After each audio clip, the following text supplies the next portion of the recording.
What's going on, everybody? Jesse Montaño, Meghan Angley. Avs win a thriller, 3-2 in overtime. Meghan, this game started a little bit dicey. Avs settled in. Controversial third. Exciting finish. Meghan in the scrum tonight. Got a few questions for you here, Meghan, from our great listeners. Starting from Chris Lee. This one we're going to be unpacking a little bit here. Terrible penalty on Mikko. How and why can this happen? No original penalty called. How do they review a major penalty and eventually call a minor? I was surprised by some of the responses we got post-game on this.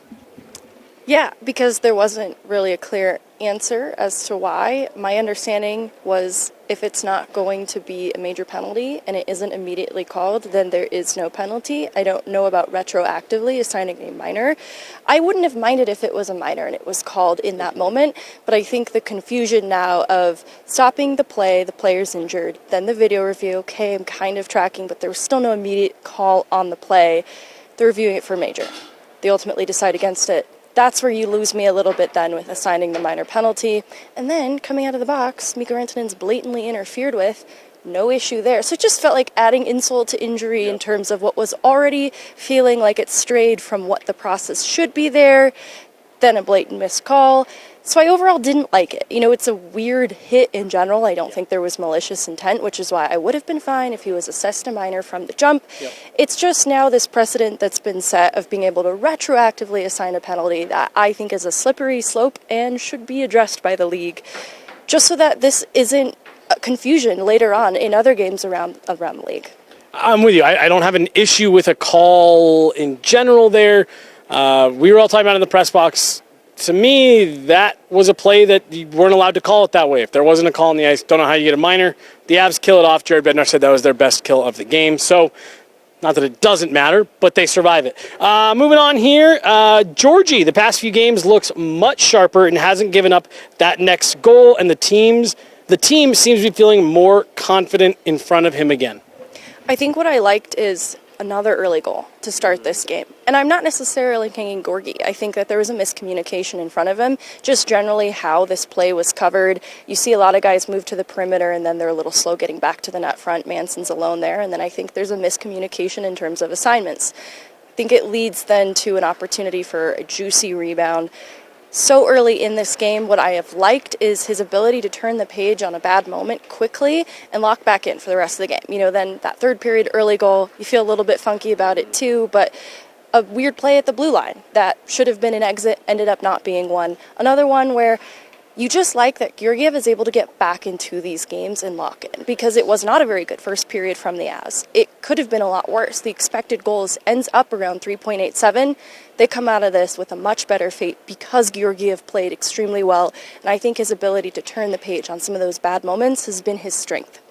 I completely agree with you, and it's about turning the page. That's what he wasn't doing in those first couple games. 2 games in a row, the Avs had 2 defensemen score. They need it now until their forward core returns. Hopefully they can get some bottom 6 goals soon as well. I talked to Sam Malinsky this morning about what has gone well for the back end generally, because they're getting a lot of contributions now, and that's the way Avs hockey was always meant to be played. And he kind of talked about how when the team is playing well, it all sort of works together, and so even the defense group now being able to jump into the play is kind of a symptom of the team just playing better as a whole. And I think that speaks to Mikko Rantanen's earlier comments after the Carolina game about everyone playing as a 5-man unit. I think that's a reflection of, to Girard Bednar's point, the team being fully bought in and committed to the details of the game.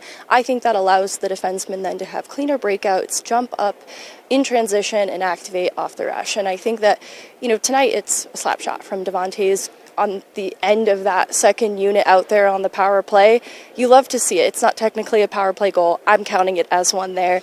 And I just think, too, that they look even more dangerous when there's a little more confidence in their game. And so I've always thought Devontae's has a pretty good shot. I love to see him utilize it. And I think that, to Bednar's earlier point as well, he hasn't been playing healthy for this entire season. And so I think he's just starting to feel a little bit better in terms of his physical game.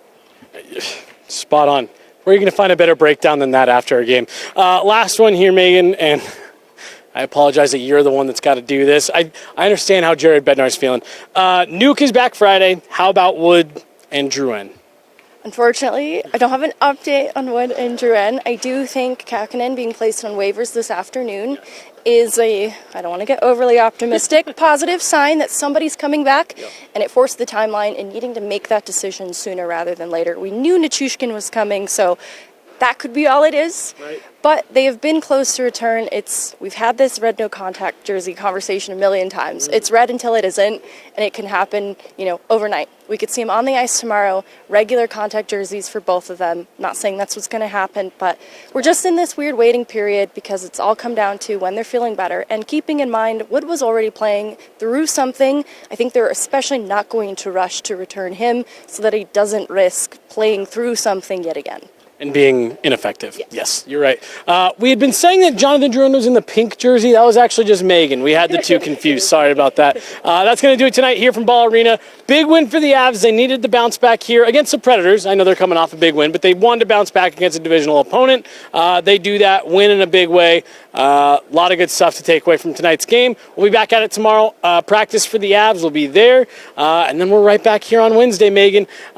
Mark always making sure that you guys are getting the highest quality everything from us here at Guerilla Sports. That's Meghan Angley. I'm Jesse Montaño. Thanks for hanging out, guys. Avs take this one 3-2 against the Nashville Predators.